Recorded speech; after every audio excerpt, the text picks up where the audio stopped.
To make a bobble, we are going to start by working 3 stitches into 1 stitch. So knit 1 into the stitch on the left needle, yarn over, and then knit into that same stitch once more.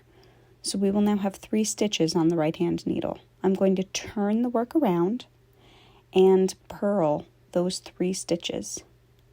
So I'm only going to be working on the 3 stitches that are involved in this bobble right now.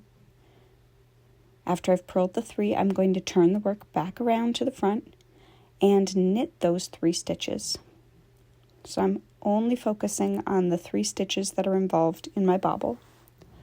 When I finish knitting the 3, I'm going to turn and purl those 3 again. So I'm working a little section of stockinette over these 3 stitches. This will be my final row. I'm turning and I'm going to knit all 3 of those stitches together. If you have a hard time getting into them, sometimes if you pull down on the fabric below them, it helps.